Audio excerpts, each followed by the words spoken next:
Friends, welcome to this second of the series of talks on immunology.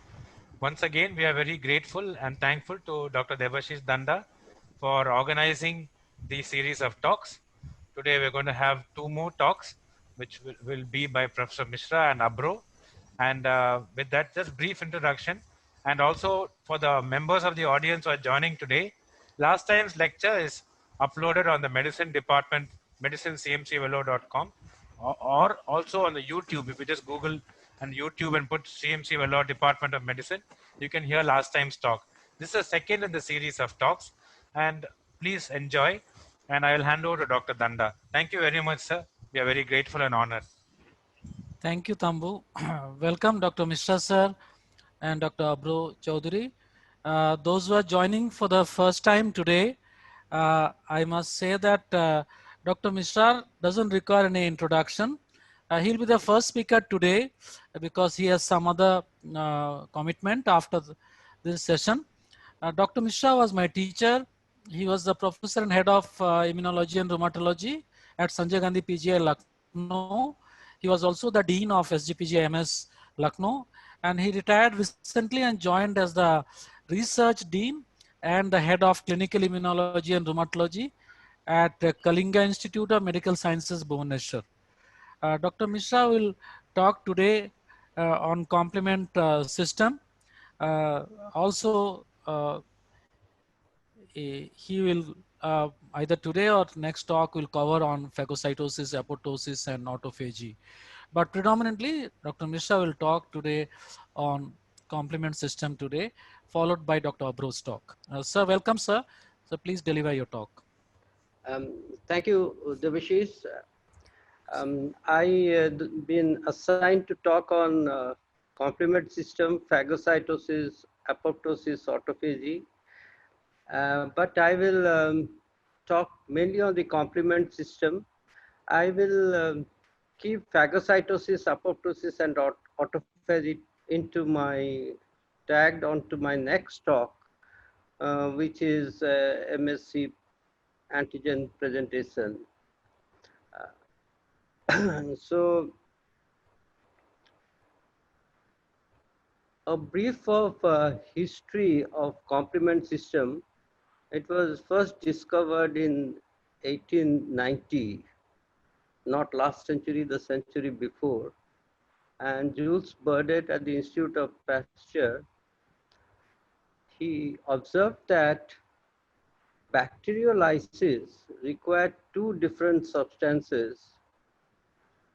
One was heat stable specific antibodies that we had talked last time, which binds to the bacterial surface, but also requires a supportive second system, which is heat labile component to perform the lytic activity mediated by the antibody.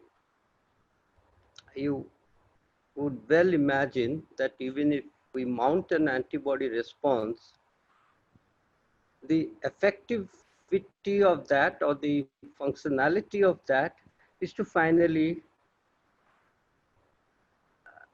kill the bacteria. Antibody alone cannot do that. And since it was a supporting system to antibody, the terminology complement was given.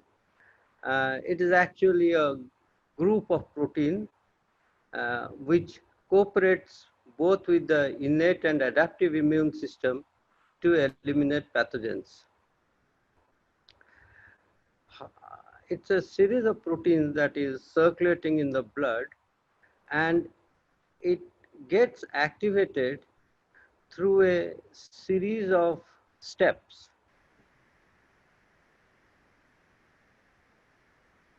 You would know that a precursor protein activates the next one, then follows the next one, and the final result is because of a step, several stepwise. It's a complex group of 30 glycoproteins, The initiator of the complement component is a C1q complex, the mannose binding lectin and the ficolins. There are enzymatic mediators such as C1R, C1S, the mannose binding serine protease 2, factor B, C3 and C5 convertase. Then there are the membrane binding components or opsonins C2A, C3B, C4B. The inflammatory mediators, these are C3A, C5A, C4A. Membrane attack complex is C5B, C6, C7, C8, and multiple copies of C9. And there are complement receptor proteins CR1, CR2, C5AR. And of course, there are regulatory complement component factor degrades CTB proteins. Don't get bogged down by the nomenclature C1, C2, C3, C4. As we go through the next set of slides, things would be clearer.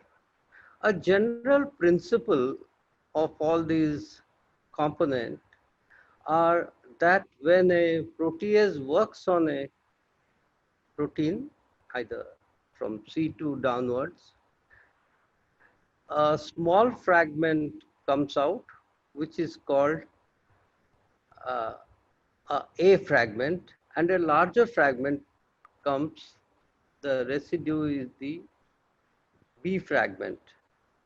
This is, the only exception is that of C2. There are three pathways of complement activation: the classical pathway, alternative pathway.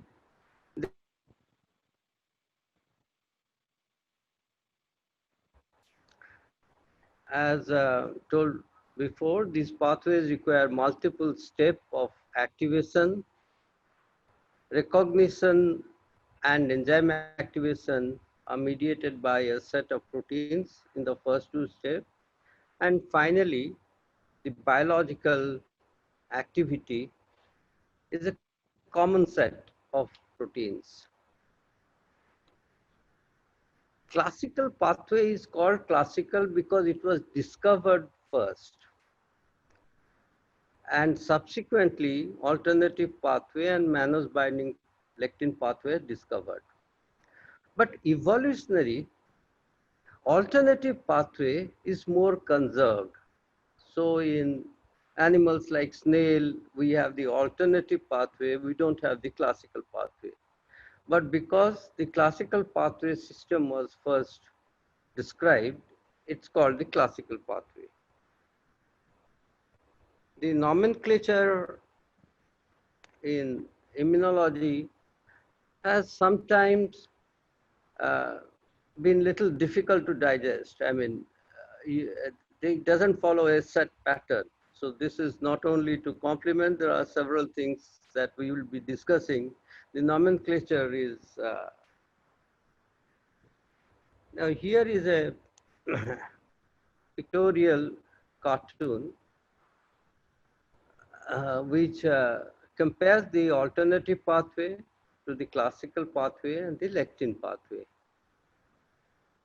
In the alternative pathway, the protein, the complement proteins directly get attached to the microbe, as opposed to the classical pathway where it is the immunoglobulin or antibody molecules that bind to the microbe that activate the complement system. And this is someone like, we have to have an antibody binding to the microbe, if this were the microbe, for the rest of the system to act. In the lectin, the carbohydrate residues, mannose, to which mannose binding protein acts, and then it follows essentially the same pathway as the classical pathway. activation of the alternative or classical or lectin pathway follows onto a common step of activation of a complement protein C3, and that is possible because there is an enzyme which is called as C3 convertase, which you have to remember, this is the pivotal protein. The C3 convertase generated from the classical pathway are different components, whereas in the alternative pathway, the C3 convertase is because of complement proteins in the alternative pathway. And then essentially the pathway that follows, the C3 convertase cleaves C3, and then the pathways are similar. So it is only the initial activation that differs from the alternative pathway to classical pathway. I can see that the classical and lectin pathway, the first step is different, but subsequently the components of the complement are very much similar. The classical pathway is initiated by the complement protein C1, which binds to the CH2 domain of IgG or the CS domain of the IgM. You will remember when I was describing the antibody molecule, there are domains in the heavy chain, and the heavy chain domain 2 binds to C1 protein, and heavy chain domain 3 binds to the IgM. And binding of antibodies to multivalent antigens. So this is the C1 molecule, and then C4 get activated and it binds to C1. These are serine proteases, and that causes cleavage of C4 into C1R2 and S2 with covalent attachment of C4b to antigenic surface and to antibodies. I told you that the larger fragment of any of these complement is the B molecule, and what the cleaved product is C4a. Binding of C2 to C4, cleavage of C2 to form C4b 2b complex, and this is the C3 convertase.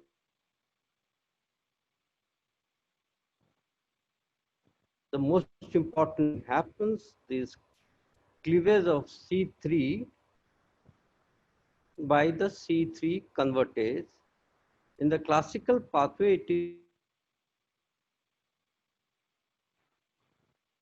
the 2 is the only exception where the larger protein is called 2A and the smaller one is called 2B. And binding of C3b to the antigenic surface and C4b to B complex, that C3 convertase, that occurs cleavage of C5 and initiation, C5 is here, and then initiation of the final pathways of complement activation.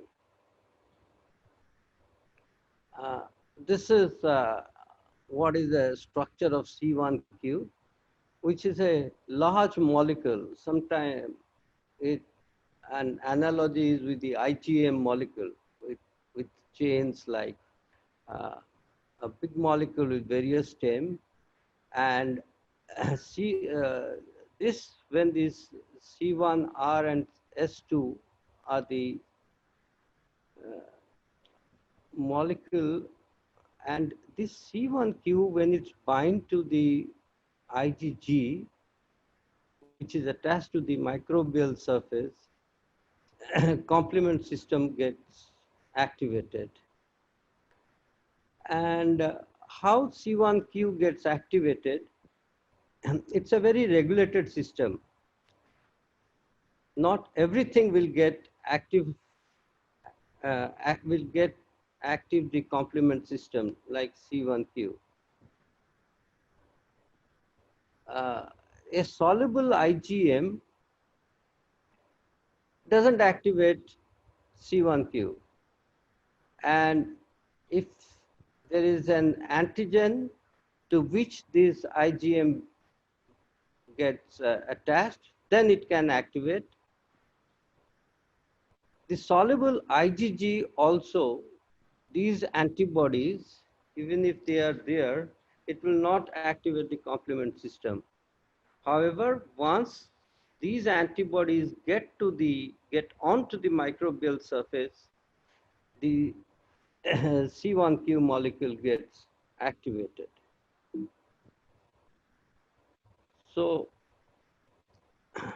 let me tell you the something about the molecular mass of this molecule.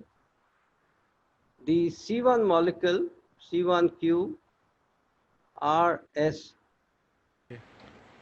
I'm also happy to announce we have Professor Jacob John, none less than him, in the audience. I think that shows how much interest it has generated. And those who do not, I'm sure everybody knows Dr. Jacob John, doesn't need any introduction. Dr. Jacob John was the head of virology and is one of the eminent, very prominent virologists and scientists in the field of immunology and virology in this country and internationally. Sir was in the Lancet editorial board. So I'm so happy to see you, sir, uh, in this gathering. So till Dr. Mashra comes, maybe you can say a few words to the people to be inspired by you, sir.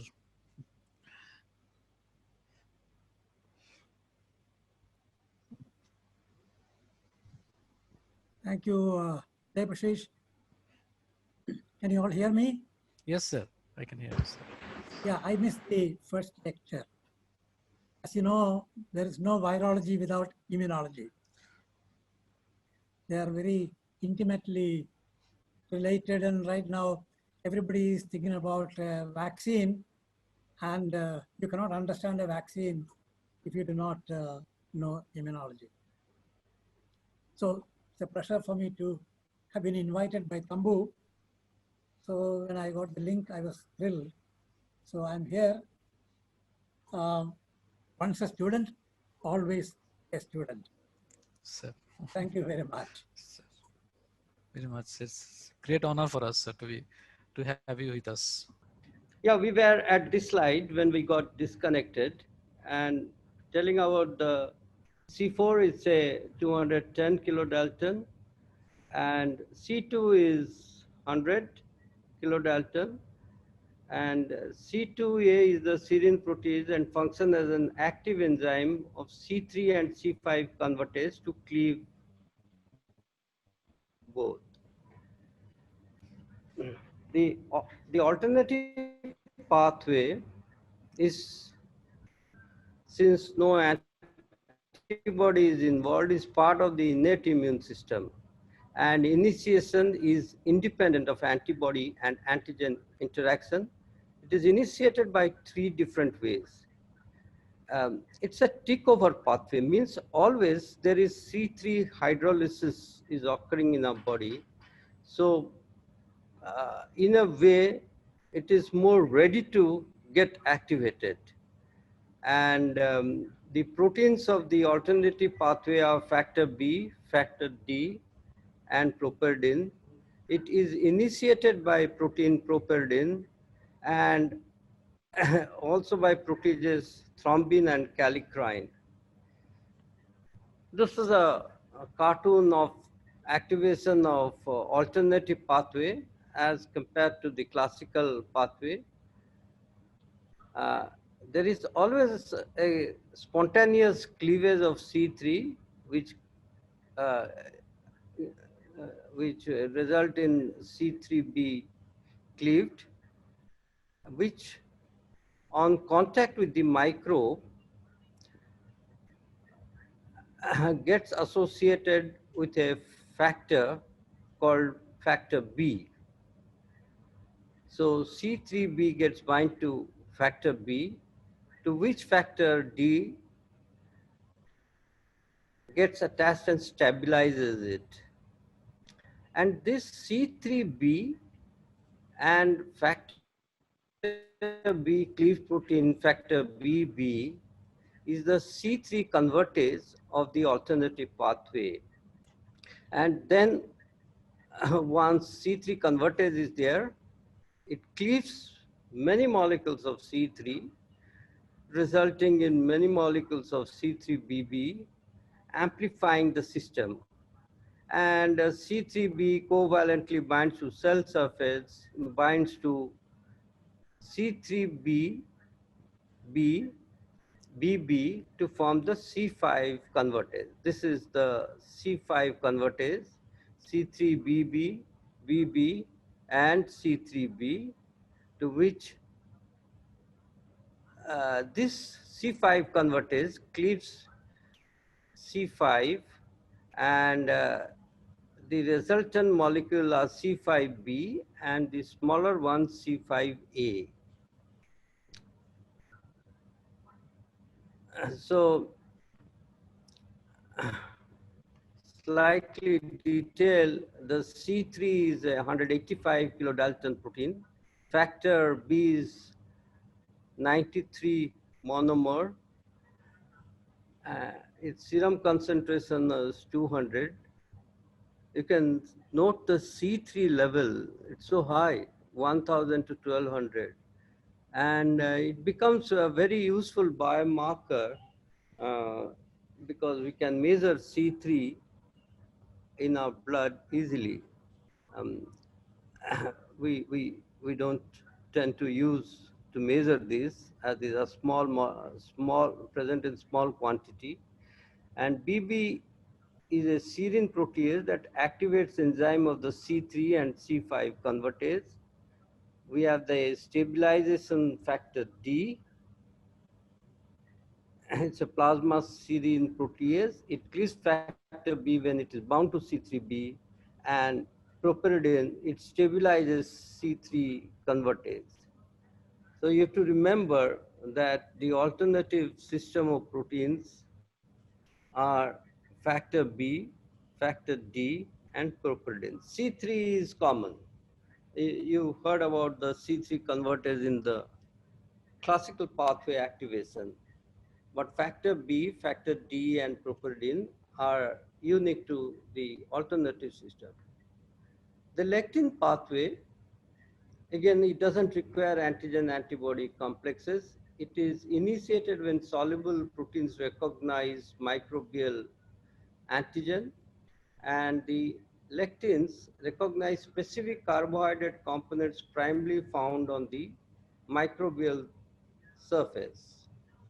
Uh, these are the polysaccharide present on the microbes, to which the mannose binding lectin gets activated, and it has its own serine proteases.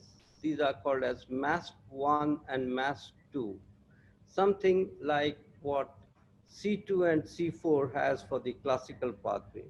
This is again part of the innate immune system because no antigen and antibody is required for lectin pathway activation.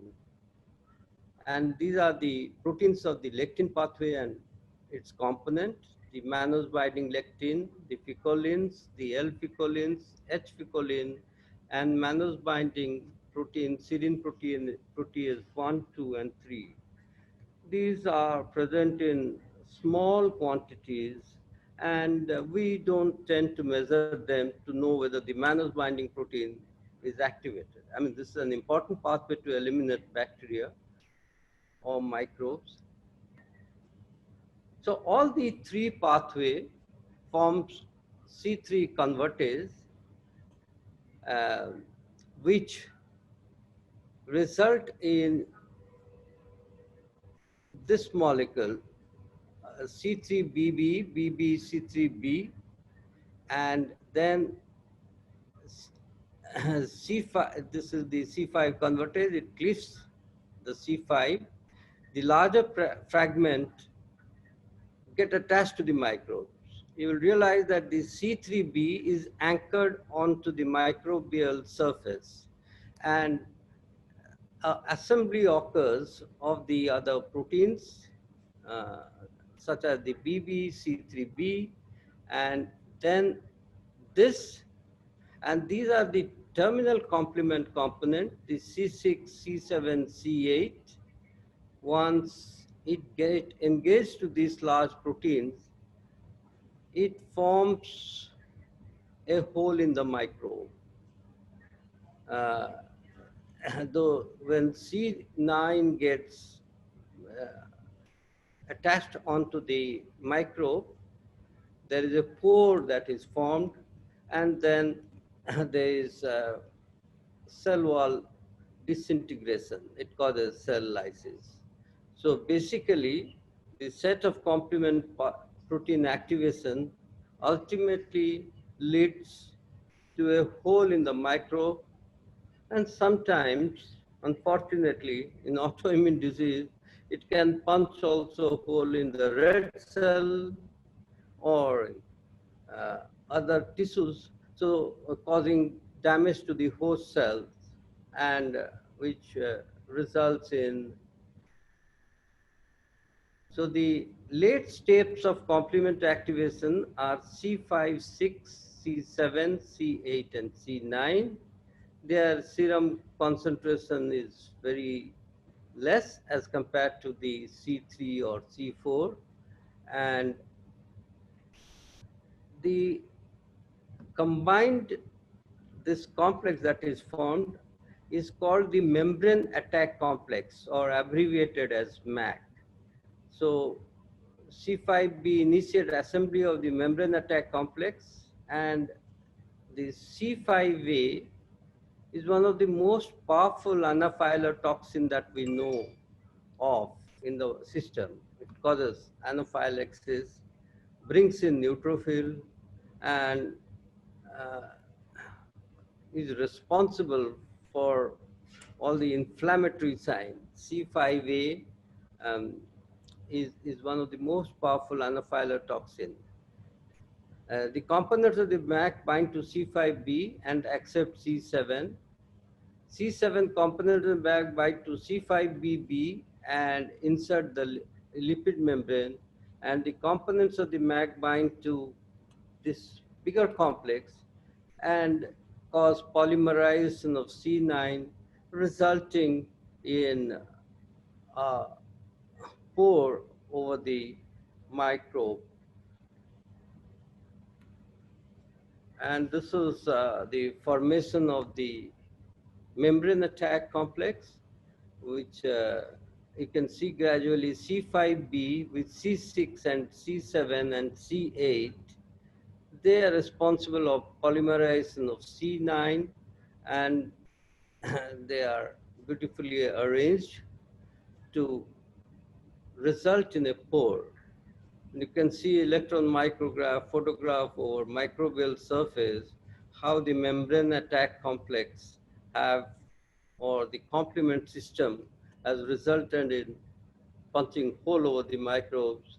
And this is how, in fact, the innate immune system and the adaptive immune system is the immunoglobulins, and the innate immune system, through the alternative pathway, their final product is the same. The membrane attack complex is the same, which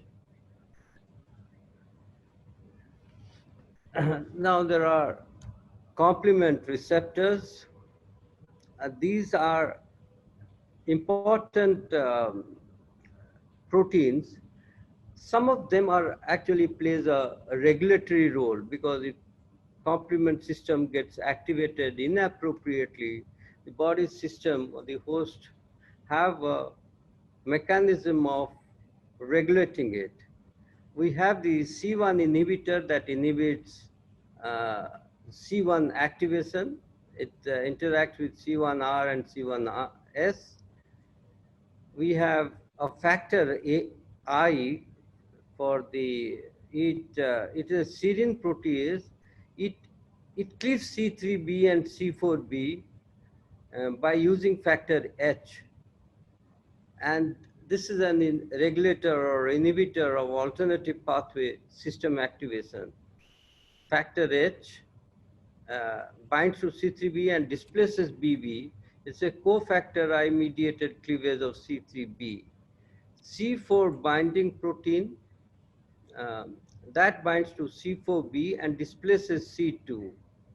So it acts as inhibitor to the classical pathway. Membrane cofactor for protein, this cofactor for factor A mediated cleavage of C3b and C4b. And then we have the decay accelerating factor, which have got implication in disease. It displaces C2b from C4b and BB from C3b. So it dissociates C3 convertase. And CD59, it blocks C9 binding and prevents formation of MAC. And what are the complement functions? Complements, once it binds to the immunoglobulin, it causes opsonization and phagocytosis. Opsonization means the antigens or the microbes, it becomes palatable to the macrophages or monocyte, and the C3b on the microbe is facilitatory to the phagocytosis. And the small protein that gets cleaved, C3a and C5a, they are powerful. C5a is, as I said to you, is a powerful anaphylotoxin, and they brings in more neutrophil into the area to destroy the microbes. And finally, complement causes a hole on the bacteria, which result in osmotic lysis of the bacteria. So binds and opsonize bacteria and make them susceptible. It elicits inflammatory response. It interferes with components of the adaptive immune system like the immunoglobulin. It clears immune complexes from the serum and eliminate apoptotic cells. And finally, results in formation of membrane attack complex that directly kills some pathogens by creating pores in the membrane. So this is the anchor, the pivotal protein, that is the C3. C3 gets activated by C3 convertase to form C3a, which causes recruitment and activation of leukocyte, and the C3b, which binds to the microbe, it engages C5, the terminal membrane attack complex protein, to cause a pore and cause lysis. The regulation of complement activation, the set of proteins that I alluded to in my earlier slide, the C1 key binds to antigen complex antibody, result in activation of C1R2S2. We have a protein called C1 inhibitor. It prevents from becoming proteolytically active. And therefore, those who have got a inherited deficiency of C1 inhibitor are more susceptible for angioneurotic edema. Now, in a work of patients who have angioneurotic edema, it is useful to assay C1 inhibitor because one can have hereditary deficiency. Formation of C4B2B, that is the classical C3 convertase, is regulated by DAF, MCP, and and CR1, which displaces C2B from C4B. So the alternative formation of C3 convertase are inhibited by these proteins, and DAF and C1R1 are inhibitors to the C3 convertase.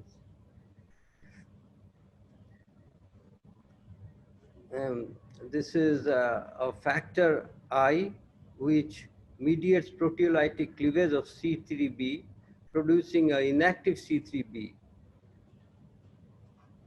And the MAC complex get inactivated or inhibited by CD59, which inhibits polymerization of C9 assembly, and S protein, which inhibits membrane insertion of the MAC complex. So therefore, the relevance of complements in disease is if we have a C2 deficiency, which is involved in the classical pathway activation, more than 50% of patients with C2 and C4 deficiency develop SLE. And these SLE can be seen in infancy or at very young child. C3 deficiency is actually fatal. If C3 is not there, then one can have severe pyogenic bacterial infection, and we would not have a system to form pore in the bacteria. Deficiency in the propyridine and factor D, again, you have increased susceptibility to infection and pyogenic bacteria. So children with recurrent infection need to be evaluated whether they have deficiencies of the early pathways of complement components, and a terminal component deficiency from C5 to 9 results in Neisseria infection, and again MBL deficiency can lead to serious pyogenic infection and respiratory infection in children. And if you have deficiency in the regulatory protein, you have abnormal complement activation. Factor I deficiency causes depletion of plasma C3, that causes pyogenic infection. Factor H deficiency, there is excess alternative pathway activation and cause disease like glomerulonephritis. Factor H mutation causes atypical hemolytic uremic syndrome and lead to macular degeneration, and factor I and H deficiency have effect as autoantibody and cause glomerulonephritis.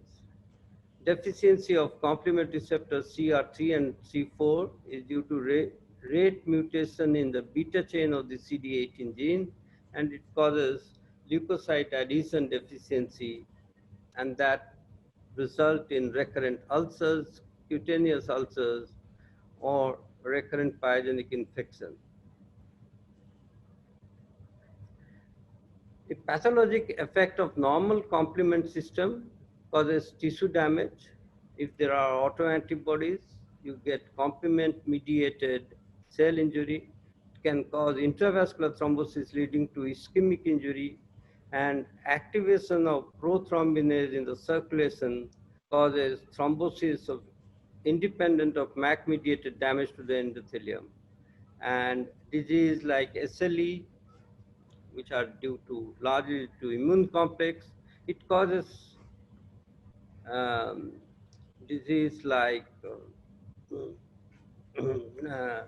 nephritis, serositis, and all because of the autoantibody binding to autoantigen or immune complexes.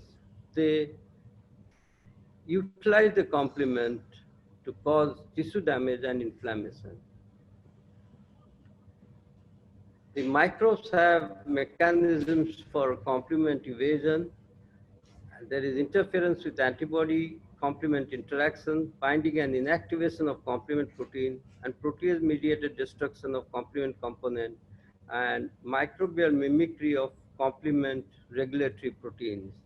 So the microbe has a way how to kind of inhibit the complement activation. I would stop here and would take on questions.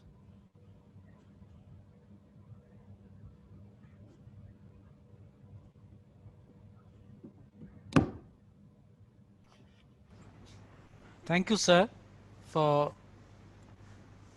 making a difficult subject understandable by us. I think it'll be nice if you all can put your questions on the chat box. I haven't seen any so far here because sir has to go somewhere else. He has got some other meeting. So Yeah, there's a meeting going to start in this auditorium. okay. So So it's may not I? exactly started, but Okay. people are trickling in. Maybe may I request Dr. Jacob Jones sir to uh, give any comments? Thank you, Debashish, and thank you, Professor Mishra, for making an extremely complex. Medical students are scared of learning the complement pathways. You have made it very, very simple and understandable. I only wanted to highlight one point, that when we were students, we were told that innate immunity is non-specific, doesn't count. It's nothing. It is the adaptive immunity that is the most important. In fact, if there is no innate immunity, adaptive immunity cannot take on. So it's a continuum. Yes. That is a great lesson that all students should learn, that the innate immunity, inflammation, and adaptive immunity is one complex way of defending against all microbes. And in Yes. fact, the adaptive immunity comes back into innate immunity and make things worse for the invading microbe.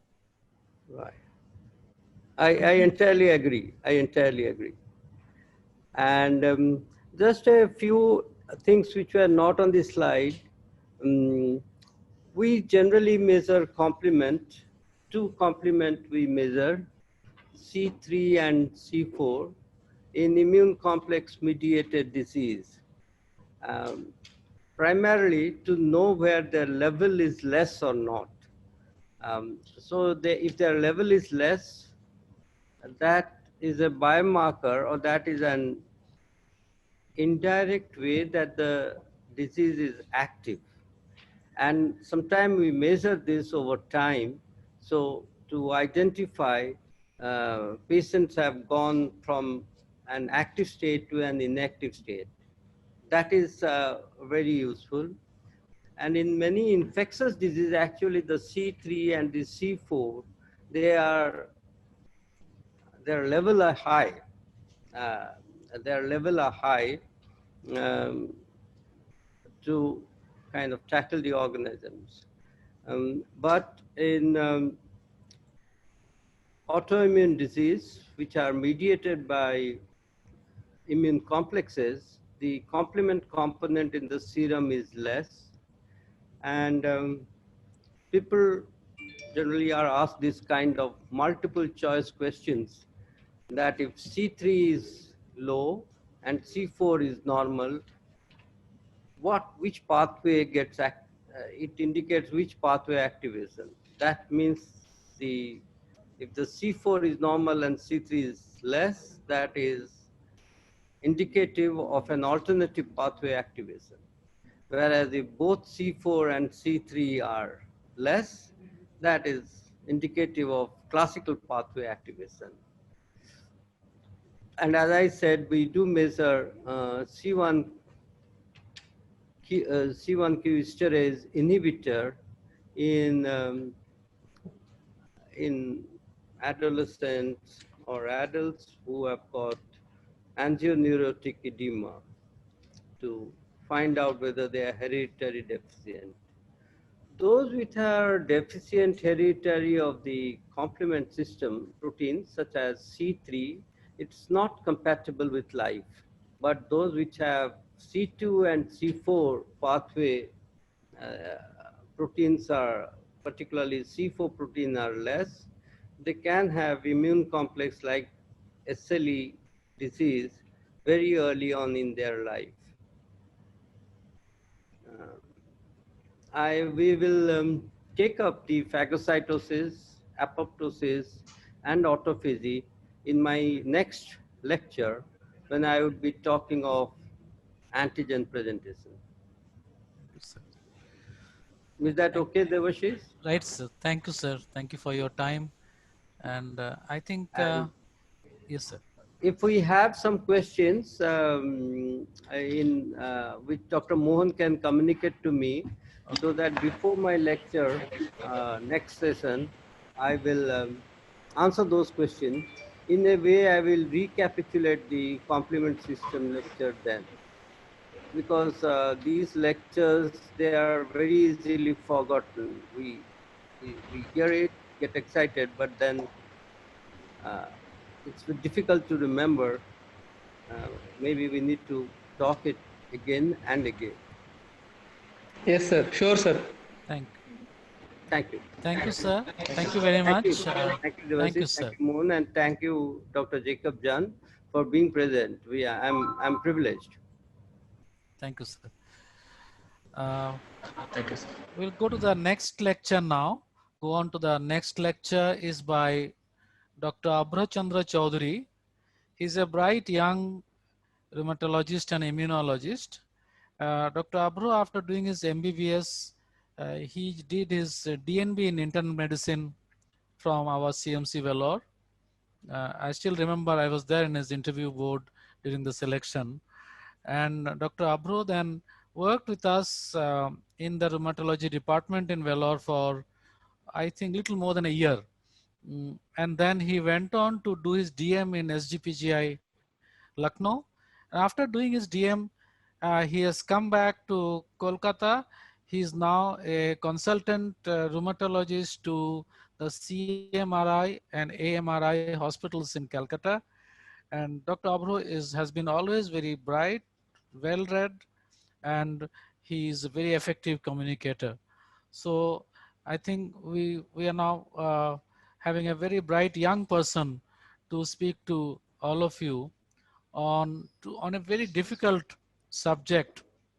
Again, it's not very easy to grasp this in one lecture, but I have chosen him because he is really a capable person to explain on cytokines in general and also on cell signaling.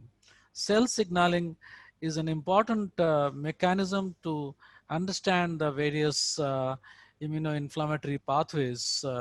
Now, without wasting much time, I will invite Dr. Abro to deliver his talk. Welcome, Dr. Abro. Thank you, Danda sir, for that introduction, and thank you, Tambu sir.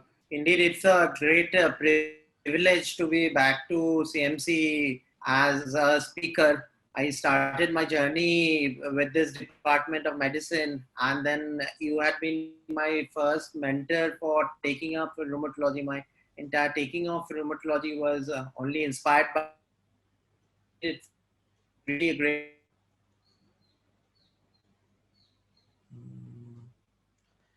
Little problem with your Wi-Fi, I think, Abro. Yeah, actually, it's raining. Okay. It's fine. Okay. Voice and the screen is shaking a little. Okay. So can you see my screen now? Yes. Go ahead, please. So I will be talking on cytokines and cell signaling. So it is also again a overburden of information, because there is whatever I tell, it's too little. So I've tried to simplify as much as possible, and I've tried to keep a practical aspect. I'll try to talk about the practical aspect of it, which may be useful in understanding the therapeutic uses. So this is going to be my overview of my talk. I'll talk briefly on general overview of cytokines and cytokines in health and disease and the role of the cytokine blockades. And in the current scenario, no talk is complete without talking about COVID. So we'll talk a little bit about the COVID also. So previously about the B cells, the innate immune cells, and we'll be hearing about the T cells. So have you ever wondered how the cells communicate with each other? Because these are just isolated cells. So the language of communication of the cells is by way of cytokines. So cytokines are secreted by cells, and these affect the other cells. So cytokines are low molecular weight regulatory proteins or glycoproteins secreted by the white blood cells mainly and various other cells in response to various stimuli. So these proteins assist in the development of immune effector cells. So some cytokines can also possess direct effector functions of their own. So we'll see that in details. What are the sources of cytokine? So cytokines come from different cells. The inducing stimulus can be an antigen and or can be a cytokine itself. So whenever there is a stimulus, there is increased cytokine gene expression inside the cytokine producing cell, increased mRNA transcription, and further there is production of cytokines which is released into the circulation.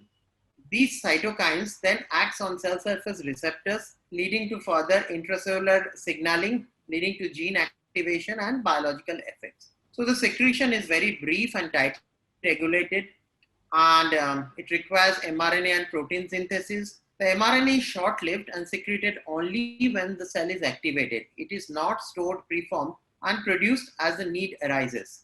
And the cellular responses to cytokines are generally very slow. Now, an important question that I'd like to address at this point is that how do we measure cytokines?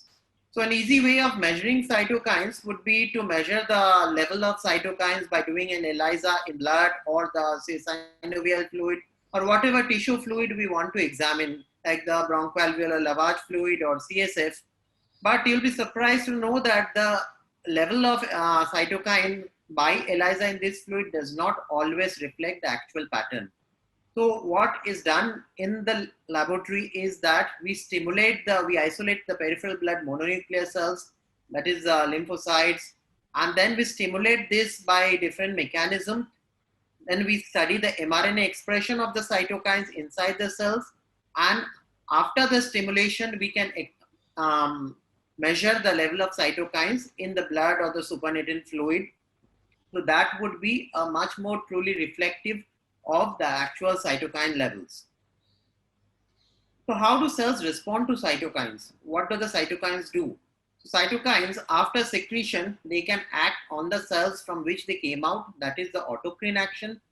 They can also affect the nearby immune cells, that is the paracrine action, or they can travel by the circulation and act on the distant cells, that is the endocrine action. So we'll see them in a bit details. So autocrine action. IL-2, interleukin-2 is the classic example of autocrine action of cytokines. So interleukin-2 is the T cell growth factor. So after the naive T cell experiences the antigen, it secretes interleukin-2, and as well as there is increased expression of interleukin-2 in the T cell receptor. This secreted interleukin-2 acts via the interleukin-2 receptor and causes proliferation of the different types of the T cell, the CD4 cells, the Treg cells, or the CD8 cells. So that is the autocrine action. Coming to paracrine action, cytokines secreted by lymphocytes or macrophages can act on other immune effector cells like the B cells, other T cells, NK cells, the neutrophils, the eosinophils. So that is the paracrine action. This usually happens in the local inflammatory milieu. And endocrine action of cytokines are mostly on the non-immune cells, namely the fibroblasts, the endothelial cells, bone marrow, and many other cell types. It can stimulate fibrogenesis and production of extracellular matrix. In endothelial cells, it can increase fibrinogen production, change in the permeability. In the bone marrow, cytokines can cause increased hematopoiesis. Other cells, it can cause angiogenesis. So what are the other properties of cytokines? So pleiotropy is one action. So what is pleiotropy? If the same cytokine has different biological effect on different cells. For example, take interleukin 4. So interleukin 4 can act on B cell, it can act on thymocyte, it can act on mast cells. So the same cytokine having different biological effects on different cells, that is called the pleiotropic effect. What is redundancy? So two or more cytokines having similar functions are said to be redundant. For example, like interleukin 2, interleukin 4, interleukin 5, all acts on B cells and causing proliferation. That is redundancy. What is synergy? So combined effect of two cytokines is more than the individual effect of each cytokine. So IL-4 and IL-5 acting together on the B cell induces class switch to immunoglobulin E molecule. So that is an example of synergy. And what is antagonism? If the individual cytokines have opposite action. For example, interleukin 4 and IFN gamma have different effect on the B cells. That is antagonism. So now there are more than 200 cytokines. It is impossible to remember and understand each cytokine in details. So what we have tried to do is classify the cytokines into different superfamilies. So many of the cytokines have similar structure and function. So understanding the superfamily, especially the important members of the superfamily, will help us in understanding their function. We need not remember each and every member of the superfamily, just the important ones needs to be discussed. So firstly, TNF superfamily. TNF is tumor necrosis factor. So it is the most important member of this group of cytokine. Other members are lymphotoxin alpha, rank ligand. Rank ligand is important in osteoporosis. OPG, it is again important in osteoporosis. BLyS and April, these are important cytokines for the B cells. We will talk in details about many of these cytokines. Interleukin 1 superfamily of cytokines. The most important members are interleukin 1 beta, interleukin 1 alpha, interleukin 1 receptor antagonist, and interleukin 18. So most of these are pro-inflammatory cytokines. Interleukin 1 and interleukin 18 mediate severe inflammation in different tissues, whereas interleukin 1 receptor antagonist is again another anti-inflammatory cytokine. Coming to interleukin 6 superfamily, you all have been hearing of interleukin 6 blockade due to the recent COVID. So interleukin 6 is the most important member of this family. There are other minor members also.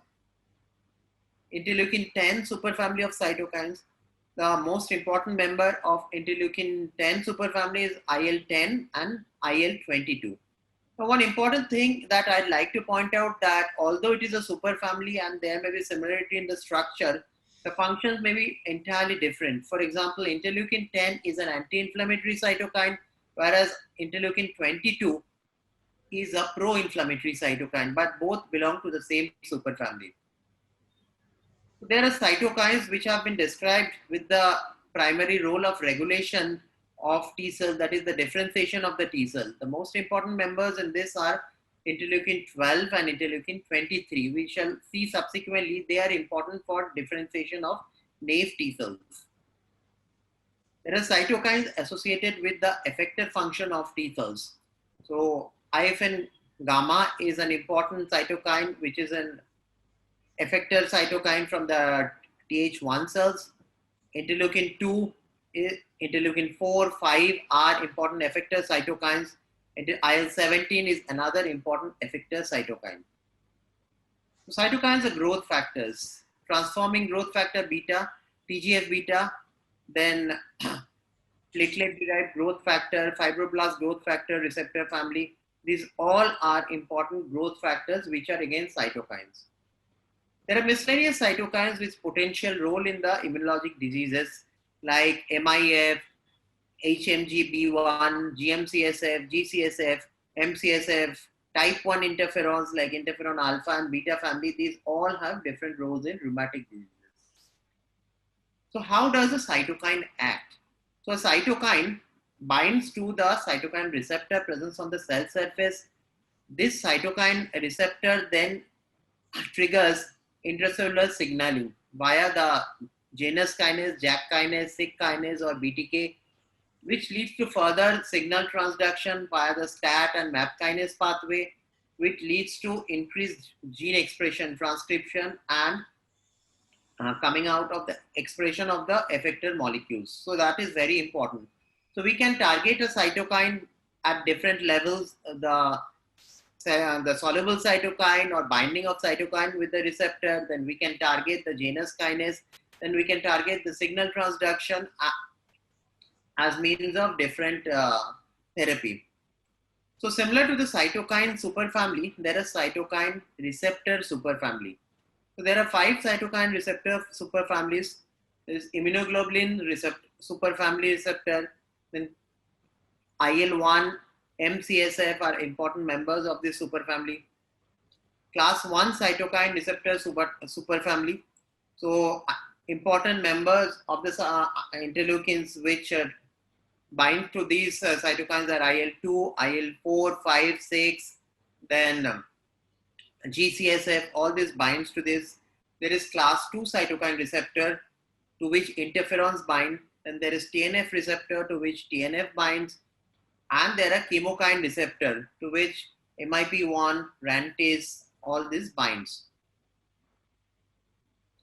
Now we'll talk in a bit details about the individual cytokines. We'll talk about tumor necrosis factor, TNF, interleukin 6, interleukin 1, IL-12, 17 and 23, the B cell cytokine, anti-inflammatory cytokine, and small molecule inhibitors. So before going to any details, we will need to know a little bit about T cell differentiation. Details about this will be discussed by Dr. Ruchika later on in a T cell lecture, but without a little knowledge about this T cell differentiation pathway, it will be difficult to understand. So there is a naive T cells which on exposure to different antigens become the effector T cells, the Th1, Th2, Th17, follicular T cells, and regulatory T cells. So what determines which way the differentiation will go? It is the cytokine milieu. That is what you can see here, the IL-12, IL-18, the different cytokines shown in this panel is the cytokine milieu which determines which way the pathway will grow. Now again, where does this cytokines come from? It comes from the different antigen presenting cells. That is, this cytokine depends on the type of antigen presented, like extracellular pathogens will have different cytokines, intracellular pathogens will have different cytokines. So these antigen presenting cells secrete these cytokines which will determine which way the T cell differentiation will go. The effector cytokines of the Th1 pathway are IFN gamma, TNF. Of the Th2 pathway are IL-4, IL-5. Effector cytokine of Th17 pathway are IL-17, IL-22. Of the T follicular helper pathway are IL-21, IFN gamma and TNF. And Treg cells are TGF beta, IL-10 and CTLA-4. Now, one important thing is that this Th1, Th2, Th17, these are all pro-inflammatory cytokine. And Treg cells, they secrete anti-inflammatory cytokine. So Th1 pathway gives protection against intracellular pathogens. Th2 pathway gives protection against extracellular pathogens. Th17 pathway again gives protection against intracellular pathogens. T follicular helper cells help for follicular zone, B cell, and T regulatory cells balance inflammation because this produces the anti-inflammatory cytokines. So with this background, we'll start off with tumor necrosis factor. So TNF has been implicated in virtually almost all diseases. So it is an important cytokine for hematopoiesis. It protects us from bacterial infections. Has been implicated in sepsis. It is an important cytokine in innate immunity, in tumor regression, and in immune surveillance. These are all the physiological functions of TNF. What all diseases TNF has been implicated, starting from lupus, osteoporosis, septic shock, different lymphoproliferative diseases, pulmonary fibrosis, tumors, tumor metastasis, then simple fever, different liver diseases, atherosclerosis, obesity, heart failure, rheumatoid arthritis, diabetes mellitus, transplant rejection, multiple sclerosis, Alzheimer's disease, Crohn's disease, and HIV. Virtually, there is hardly any disease where TNF has not been implicated. So everywhere, but then the fact that TNF has been implicated does not mean that blockade of TNF may be useful in this disease. That is very important to know, because TNF blocker has been tried in some diseases like septic shock, and it has not given a very good result. So TNF blockade has been therapeutically tried in many rheumatological diseases like rheumatoid arthritis and ankylosing spondylitis, psoriatic arthritis, Crohn's disease. So these are the diseases where TNF blockade have been therapeutically tried and are very useful. Now, before going to the anti-TNF, I'd like to mention two names. One is Dr. Ravinder Maini. So he's an Indian who is from the Imperial College. So he was the first person who described the role of TNF in rheumatic diseases and was the first one who used anti-TNF for treating rheumatoid arthritis.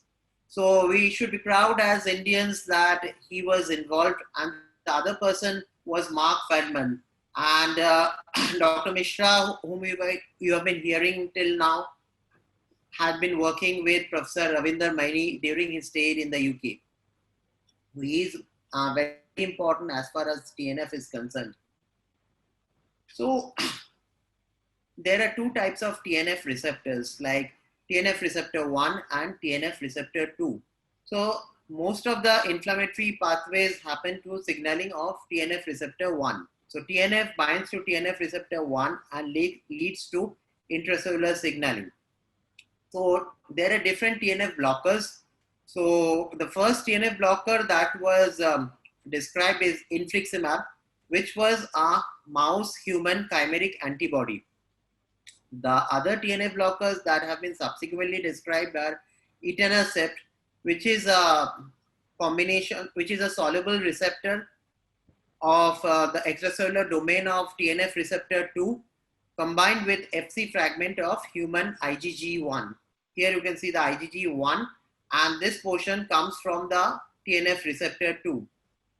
The others are humanized antibody in comparison with the mouse chimeric antibody. So these are adalimumab and golimumab.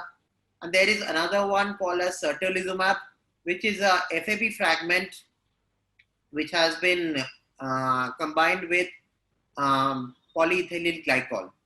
So what is the difference between all these molecules? What is the use of knowing the different structures?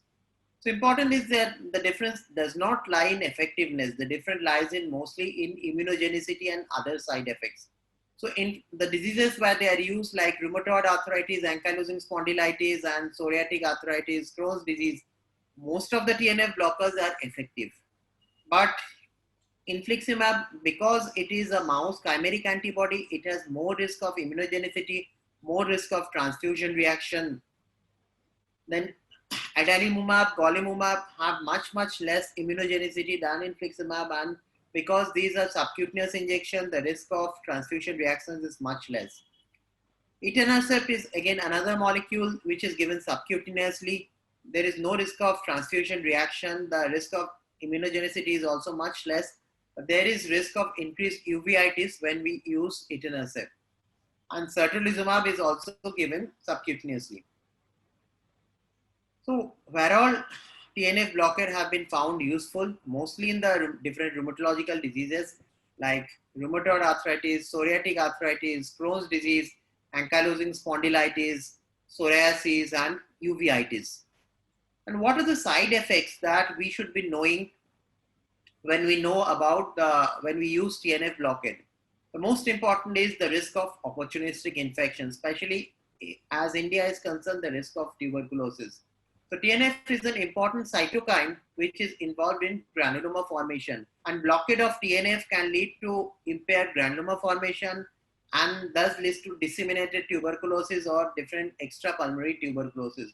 So whenever we use TNF in any of the diseases, we usually screen for latent tuberculosis. We do Mantoux test or TB quantiferon, and if these are positive, we give before starting on the patients on TNF blockade, we usually give therapy for latent tuberculosis for a month or two before going on with the therapy. The other important side effects that we need to remember, which are contraindications, are history of demyelinating diseases like multiple sclerosis, recent history of lymphomas, malignancy, then and the recent history of heart failure. And we also need to remember the anti-drug antibodies. Now coming to the next cytokine, that is interleukin-1. Again, interleukin-1 is a very important cytokine as far as the innate immunity is concerned. So interleukin-1 has two subunits, IL-1 beta and IL-1 alpha. And there is one naturally occurring interleukin-1 receptor antagonist. There are two types of receptor, interleukin-1 receptor 1 and interleukin-1 receptor 2. Now, all signal transduction occurs by binding of the interleukin or the interleukin receptor antagonist with interleukin-1 receptor 1. Interleukin-1 receptor 2 acts as a decoy receptor. Binding of these interleukins to the receptor 2 does not lead to any intracellular signal transduction. Also, if the interleukin-1 receptor antagonist binds to the interleukin receptor, there is no signal transduction.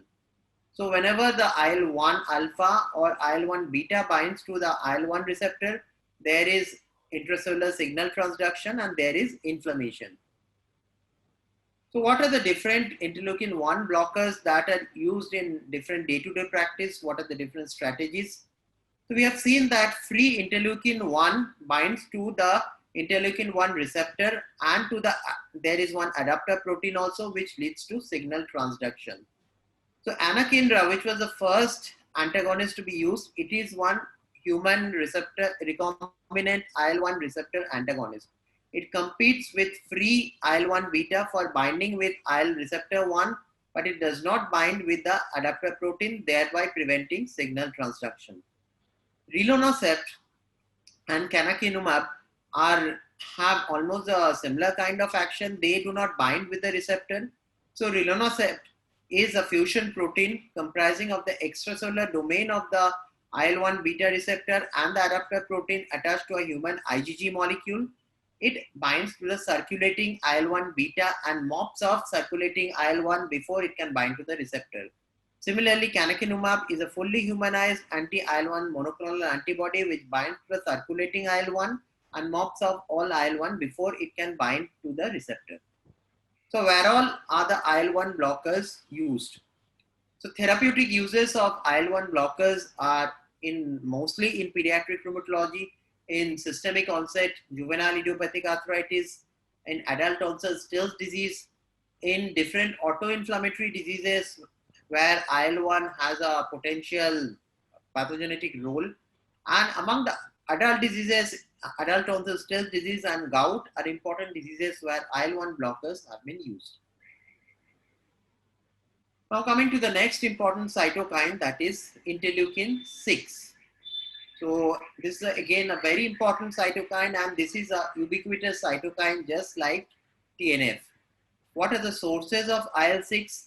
Virtually again all cells can secrete IL-6 like macrophage, monocytes, B cell, T cell, adipocytes, fibroblasts, endothelial cells, skeletal muscle cells, everyone can secrete IL-6. And the action of IL-6 is also huge. So starting from the T cells, it helps in differentiation of the T cells. It helps in formation of Th17 cells. It acts on the B cells and leads to increased antibody production, thereby leading to autoimmunity. It acts on the keratinocytes in the skin and leads to proliferation of keratinocytes. It acts on the mesangial cells and causes proliferation of mesangial cells. Thus, it is an important cytokine in different diseases. In nephritis, it is an important cytokine which leads to plasma cell proliferation, and thus blockade is helpful in myeloma. It acts on synovial fibroblast. It causes angiogenesis by causing increased levels of VEGF. It causes increased levels of rank ligand and causes osteoclast differentiation. In hematopoiesis, it causes multipotent colony formation, thus helps in hematopoiesis. It causes megakaryocyte production, and in the liver, it causes increased levels of C-reactive protein. It triggers hypercoagulation by increased fibrinogen. It causes amyloid A amyloidosis by increased formation of serum amyloid A. Then it mediates anemia of inflammation by producing increased hepcidin and decreasing levels of albumin. So again, you see it has a very important role in virtually all diseases. So because of that, blockade of IL-6 has been tried in many diseases because the levels of IL-6 has been found increase in many diseases. But however, it is not that the levels of IL-6 corresponds in day-to-day life with the blockade. That is, therapeutic blockade has not been successful in all the diseases. So for example, like in rheumatoid arthritis, therapeutic blockade has been successful. Whereas in psoriatic arthritis, although IL-6 is an important cytokine for keratinocyte proliferation, it has not shown to be of great effect. So in other, what we need to remember that it is an important cytokine which mediates increased C-reactive protein and the anemia of chronic disease. So whenever we block IL-6, there is decreased levels of CRP and this anemia of chronic disease improves. So coming to the different IL-6 signaling. So there are two different signaling pathways, IL-6 classical signaling and IL-6 trans signaling. There are two different receptors, specific IL-6 receptor and GP130. So what is classical signaling? So IL-6 binding with the IL-6 receptor as well as GP130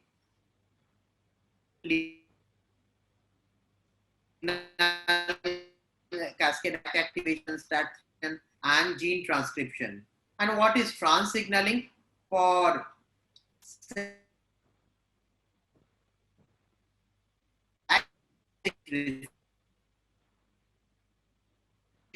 binds to the soluble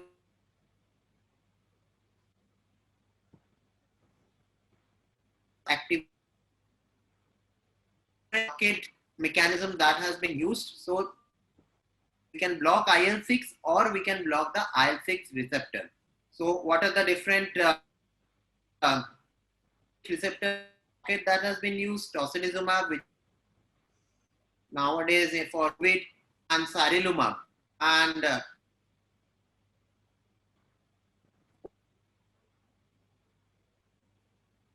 so every day one new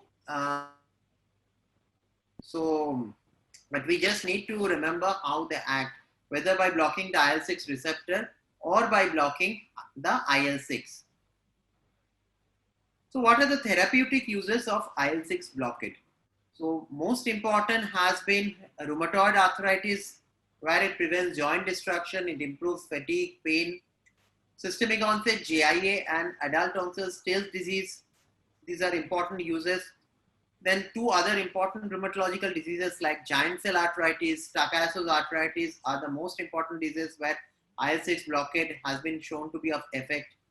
In hematology, Castleman's disease has been shown to be helpful by blockade of IL-6. And there are other host of other diseases like scleroderma where IL-6 blockade is being tried.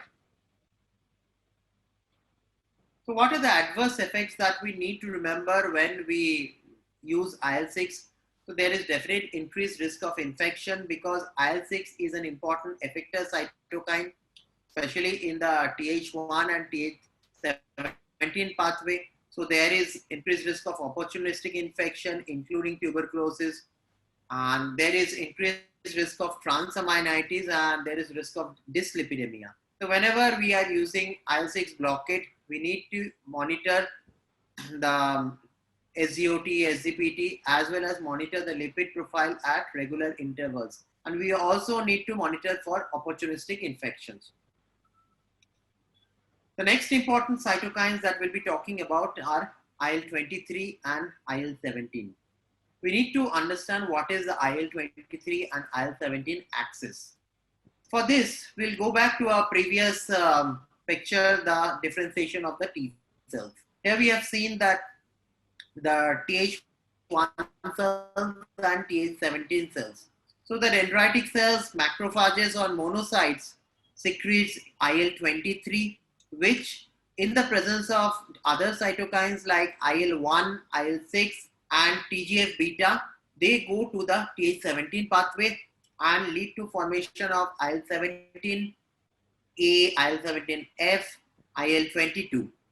And whereas if it goes via this pathway, it will go to the formation of Th1 axis.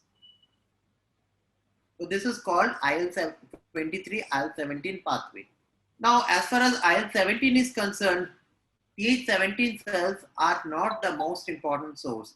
There are other sources also, namely the innate immune cells, which are the very important producers of IL-17.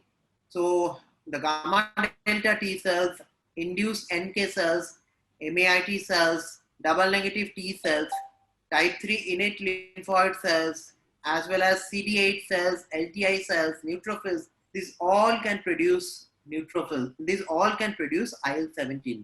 So just blockade of Th17 cells may not be enough. We need to sometimes think of the other important sources, the innate immune cells, which can produce IL-17.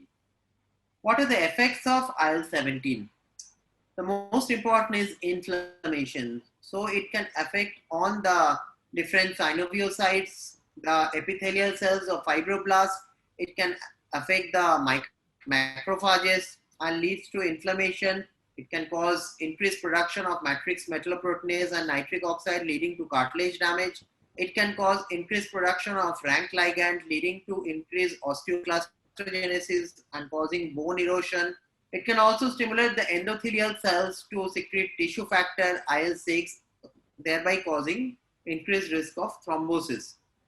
So what are the different IL blockade which is being used for this axis, IL-23, IL-17 axis? So we have different blockade of IL-23.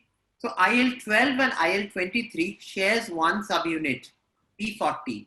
So ustekinumab blocks P40 subunit, whereas the other subunits are P19 subunit for IL-23, and there are monoclonal antibodies which blocks the P19 subunit like guselkumab, tidrakizumab, risankizumab.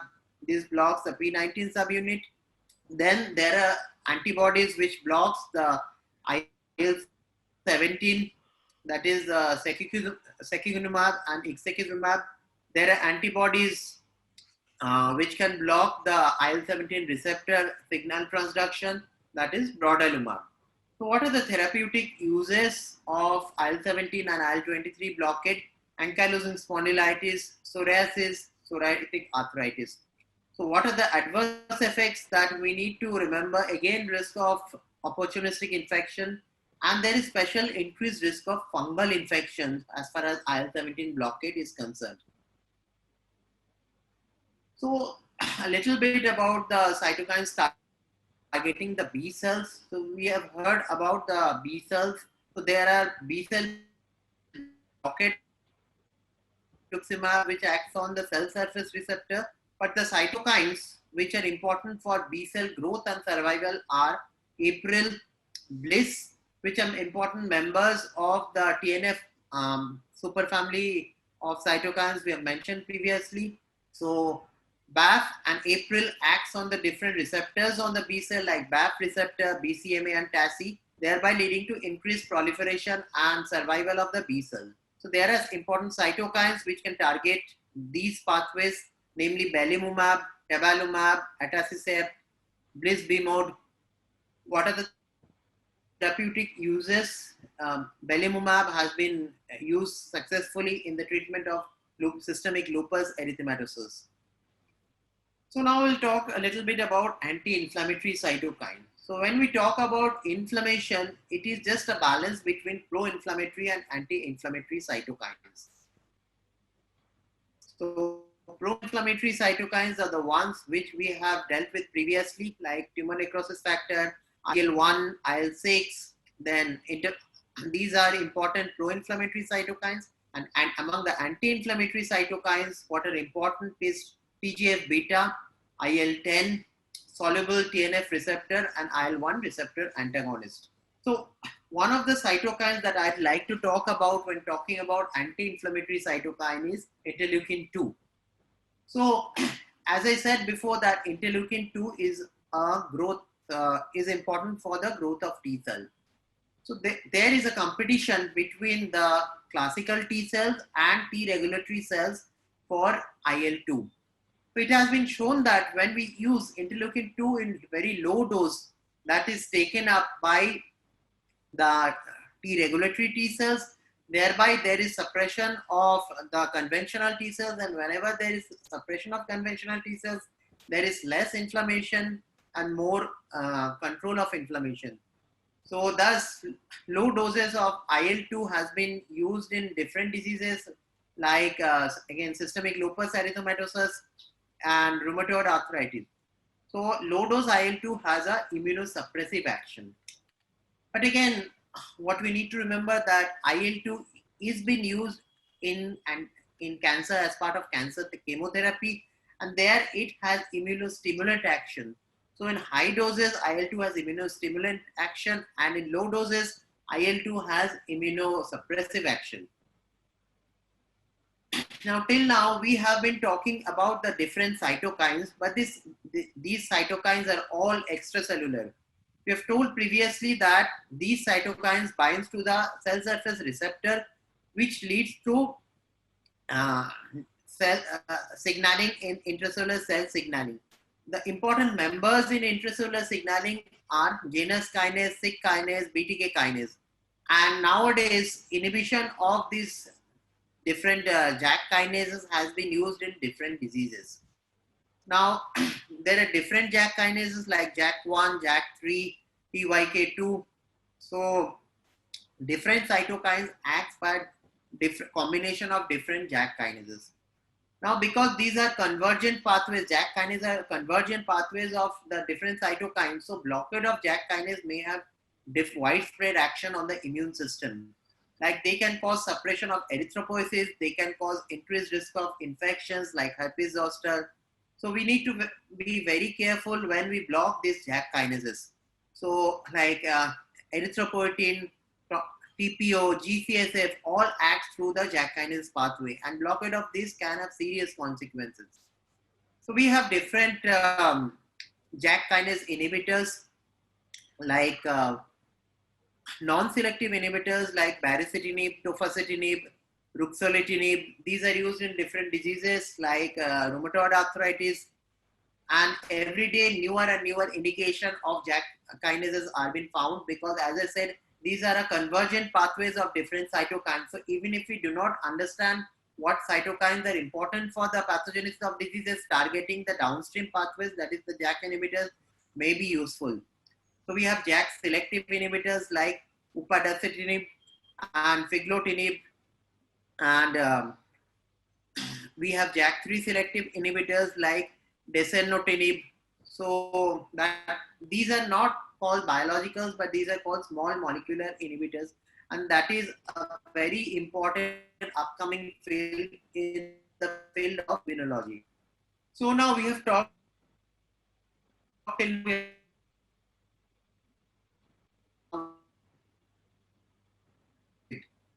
so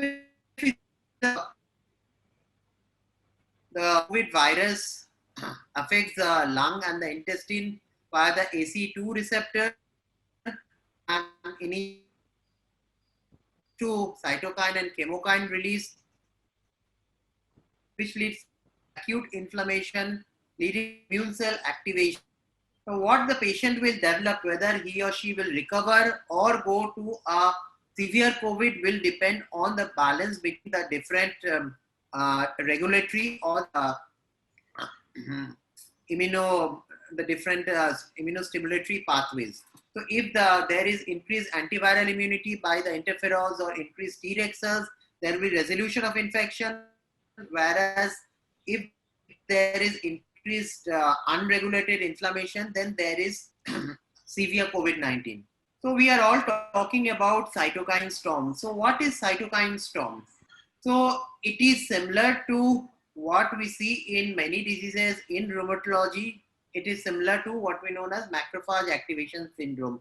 It is very similar to macrophage activation syndrome. So macrophage activation syndrome in rheumatology is seen in pediatric rheumatologic diseases like systemic onset GIA and also in lupus, and in adults in adult onset Still's disease.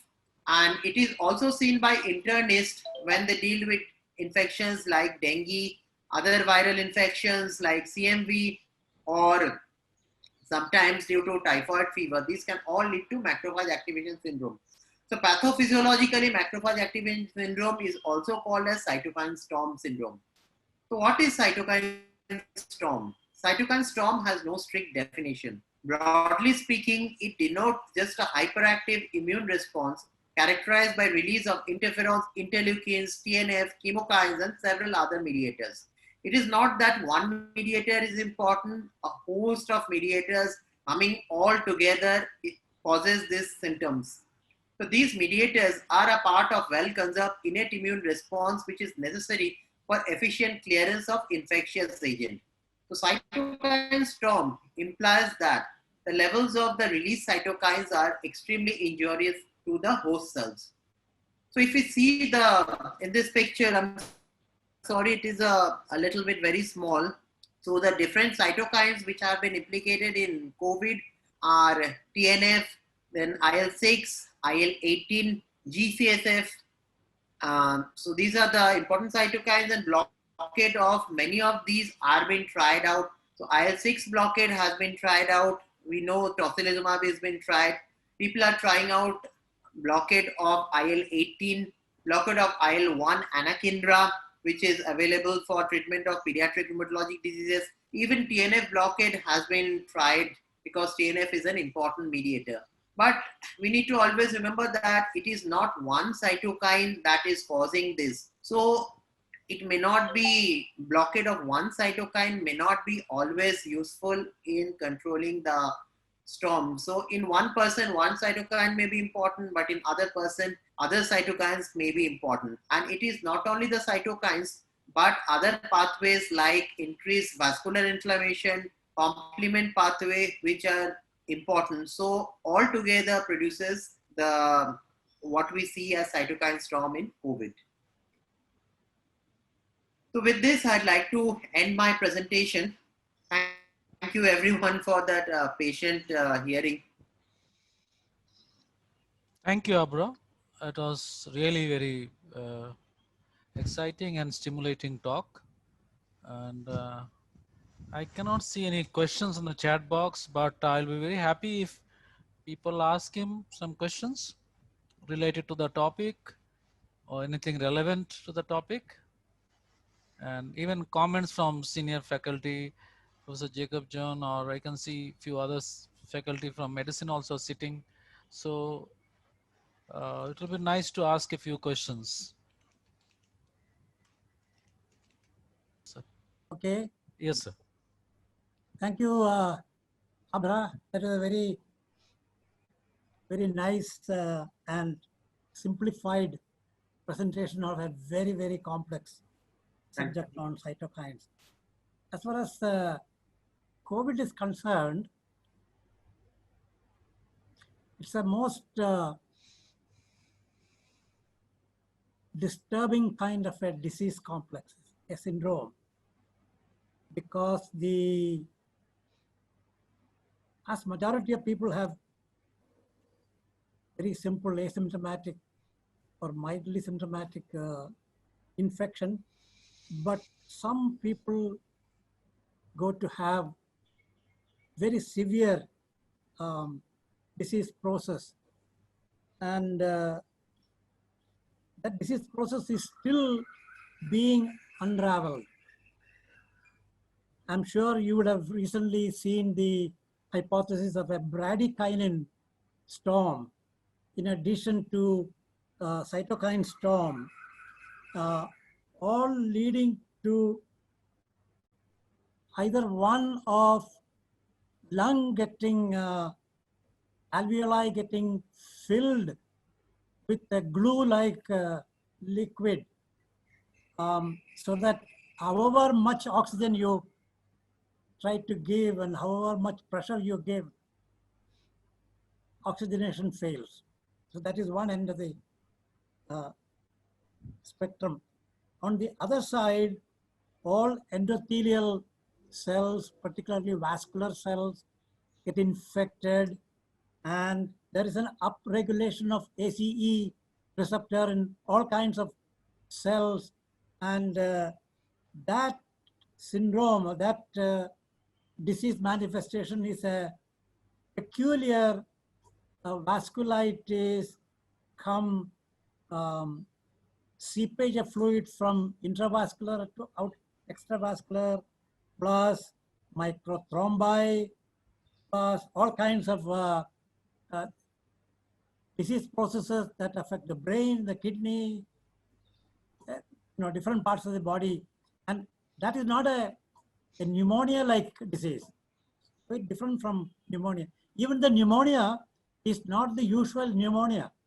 It is the reflection of this kind of pathology that occurs in the kidney or the brain, heart, being represented in the lungs. So it's the most baffling disease. We're all waiting for a vaccine to see whether we can protect people, senior citizens, and those with comorbidities from the disease. Your cytokine storm description is the best I've heard in a long time from many people. Thank you very much for that very nice presentation. Back to you, Debashish. Thank you, sir. Thank you very much. Dr. Tambu, would you like to say something and maybe ask some questions and comments, and whenever you say, I will close. No, sir. I have a question. Is it same for all viral illnesses, the cytokine storm, or is COVID triggering a slightly different cytokine response from other, even coronaviruses or other RNA viruses? Abra or sir? Let's hear Abra Chowdhury on this first. The important cytokines that have been implicated are almost the same. Interleukin 1, IL-6, TNF have been implicated in other macrophage activation syndrome also. But what we need to remember that it is not only the cytokine storm. There is also vascular inflammation, complements, and various other mediators also, which is important. It is not only the cytokine storm which is causing the severe inflammation, which is COVID, but the mediators of the cytokine storm, I think, are almost the same.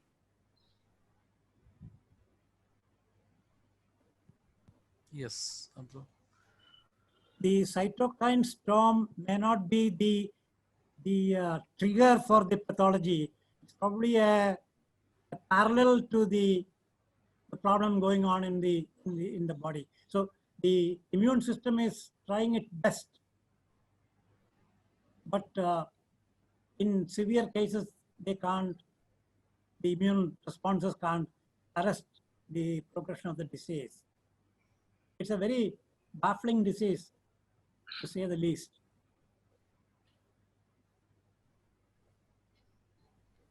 So I think on behalf of our department, we want to thank you, sir, and Dr. Mishra and Abra especially. We really enjoyed those talks. I think for physicians who are not used to reading these often, it was very clear and very enlightening. So thank you, Debashish sir, and Abra especially. Dr. Mishra has left, I think, but thank you to sir as well. So we hope that we are looking forward to next week's next session. So, sir, Dr. Debashish sir, you want to end with any comments, sir? No, I think as you saw, everybody said very rightly. I think everyone spoke very nicely, and especially Abro's talk was very nice. He really had beautiful slides and explained it. So it was very good. We are proud of you, and we had your stint with CMC Vellore, and that makes us even more proud. Thank you, Tambu, for facilitating this. Sir? Yes, sir. So we'll just announce that next week we'll be having on Friday, sir. Yes, Friday. At 3 o'clock. Friday, 3 o'clock. So the topics for next Friday, sir, we can just announce it. Yes. The topics are, just give me a second. No problem, sir. Yeah.